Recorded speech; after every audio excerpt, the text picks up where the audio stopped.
Hey everyone, and welcome to Tony for The Secret Truth. Tony for you. There were a great many religions that existed at one point in time. Countless gods and deities, from basic animism and druidry to more advanced polytheistic practices like the Greek gods. There are only a few worshipped in the modern time, however, with the biggest of them being the Abrahamic beliefs of Judaism, Christianity, and Islam. But what if I told you that if things had gone just a little bit differently, there would be another big player in the game of world religion? Well, in the early Roman Empire, there existed a belief system so mysterious there's almost no recorded history of it throughout the entire world. Its practices are well hidden, but its influence is undeniable, with many believing the cult to have influenced the flow of religious practice for the rest of human history. Well, that religion exists, and it's called Mithraism. With influences that can be seen all across the world, this ancient religion may be more familiar than you might first think. So let's dive into this ancient cult and learn what we can about Mithras. Mithraism is commonly believed to have been the religion practiced by the Persians before Zoroastrianism's entrance in the 6th century BC. Not much is known about this religion when it was at its peak, but from what we do know about Zoroastrianism, we can understand that the people of the time must not have cared too much about its teachings. At this time, the god of the land was known as Mithra, without the S. Zoroaster, it can be assumed, was a high priest of that religion. He was chosen by the true god, Ahura Mazda, or the greatest god, to save the people of his time from the horrific conditions brought upon them by the ruling class as well as the roaming bands of barbarians. Despite this, the god Mithra within Zoroastrianism is a god of light waging war against the darkness, so he must have kept a little bit of his previous faith. This power mirrors his original Persian counterpart, being the god of the sun. As time went on though, and Zoroastrianism proliferated, the god was forgotten for a time, but the worship of Mithras had quite the resurgence within the Roman Empire.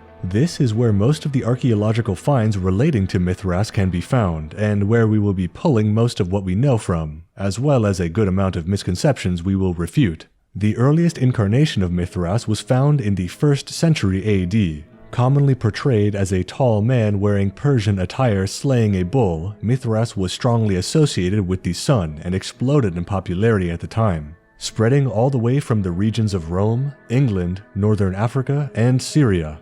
By the 5th century, it was no mere cult anymore, but a serious option aside from Christianity. There are many interpretations as to how this split in religious belief started. There are those who posit that Roman soldiers returning from war in Iran directly lifted elements of their spirituality and brought them home.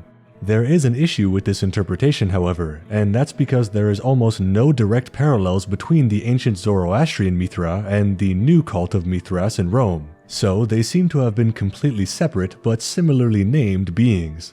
Aside from the gods' names and domains, there are very little similarities between Zoroastrianism and Mithraism at all, so sadly we can't look at their historical texts for reference. Well, that's okay, we just have to look at some old Mithraic texts of that time, right? Well, as it turns out, there are none. Yes, you heard me right. A religion so widespread and important to so many people of the time has absolutely no contemporary writings that survived over the years. That makes learning about this religion a lot more difficult. Well, there may not be any writings, but all hope is not lost. That's where archaeology comes in, as there are still a great many sculptures, carvings, murals, and of course, the temples they gathered in. Many of these temples were built underground and were densely located in Italy itself, but also very frequently in places like Germany, Hungary, and even the United Kingdom. From these archaeological finds, we can surmise a lot. Not all of the temples, known as Mithraeum, were the exact same, but there are some key characteristics we can use to help understand the religion a little bit better. Usually rectangular with arched roofs, built underground, and fairly small. From murals on the walls of these temples, it can also be understood that one of the key rituals or possibly holidays involved sharing a meal. Doesn't sound so grandiose for a hidden cult, but there were many carvings depicting groups of people all at a table eating and drinking together. And within the Mithraeum, there is always a depiction of Mithra at the head of the room. Some interpret this ritual dining as a parallel to the Christian Eucharist, but on a much larger scale. The depiction of Mithra at the head of the table may indicate the worshippers paying reverence to him providing the meal or even sharing the meal with them. Actually, one of the few things we can almost say for sure about Mithraism is that feasting was a very important aspect of their religion, with utensils and food residue being found in almost every single Mithraeum. The carvings and paintings of Mithras all share striking similarities. Almost always there is a young man dressed in flowing Persian clothes stabbing a bull and looking over his shoulder. This was such a common theme that scholars had minted the term tyrannomy to describe the murals. Also, there are almost always a raven, canine, snake, and scorpion surrounding him. Why is he almost always depicted in this way? We have no idea, since, as I mentioned before, there are no surviving texts, and as we go on trying to learn more about them, it becomes more and more obvious they wanted to keep things secret. We can rule out the idea that there were any elements of animal sacrifice though, unless you count the feasts themselves. It very well may have been a holdover from the Iranian influence, but as mentioned before, that's a shaky premise. The most believable interpretation, however, is that the act of portraying Mithras in this way signifies astrology in some way.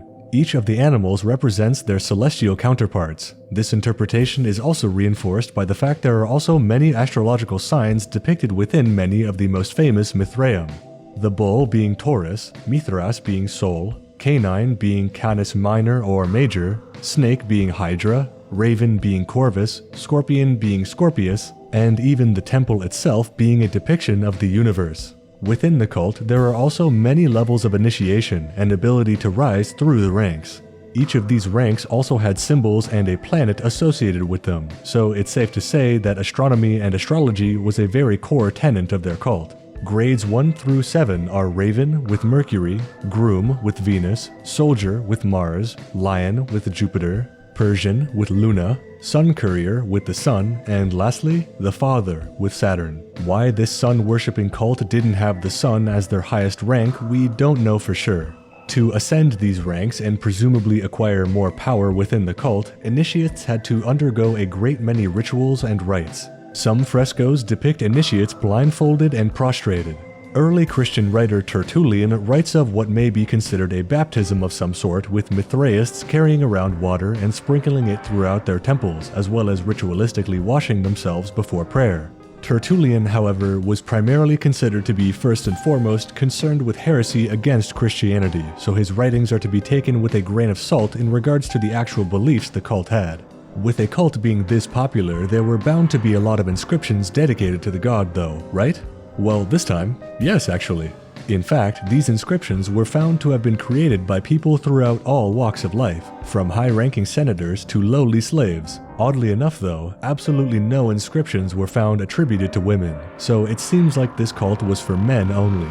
Sorry ladies, this one's for the boys. Along with the inscription naming the creator, it also lists their rank within the cult, and from this we know that the mid-rank soldier was by far the most popular, with very few rising above it. This makes sense, as Mithra, who Mithras was based off of, was the Persian god of war, and that to ensure a healthy hierarchy, there would have to be more at the bottom than at the top. An unfortunate trend emerged, however, showing that the ones who did rise in the ranks were oftentimes those with influence in Roman society as a whole. The more things change, the more they stay the same, I suppose. Alright, so with what little we know about the cult for sure out of the way, let's discuss more modern interpretations and debunk some commonly held hearsay. There are not an insignificant amount of people that will say Mithras may have been the true Jesus, and his history was snuffed out. These people use a few key points to justify this theory, so let's go through them. Mithras was born on December 25th, which was later co-opted by the Christians. This belief is tied to the fact that the Roman holiday Di Natali Soli Invicti, meaning birthday of the invincible sun, falls on the same day. Ignoring the fact that Jesus may or may not have actually even been born on the 25th, this holiday is more commonly associated with the sun in general. Being held on the winter solstice, it would most obviously signify that the growing length of night is over, and from here on, the days will only grow brighter and warmer. This celebration could be attributed to any number of sun gods, most obviously the god Sol, by which the holiday got its namesake. Some historians even believe this festival was created simply to overshadow the Eastern religions of the time, as the winter solstice was a very popular time to have festivities in many pagan religions.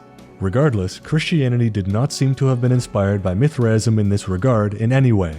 Speaking of being born, I guess, many believe that Mithras' mother was a virgin, much like Jesus' mother Mary was. This claim is harder to refute, but only because there is pretty much no reason to believe it in the first place. Many inscriptions and statues portray Mithras maybe being born from a rock, but even that's a stretch. Many also believe that Mithras had 12 disciples. They believe this because the god is often alongside the 12 animals of the zodiac. With this claim, I really don't even know where to begin. To insinuate that the 12 signs of the zodiac are equivalent to, in any way, the 12 disciples of Jesus is an even bigger stretch than the previous claim.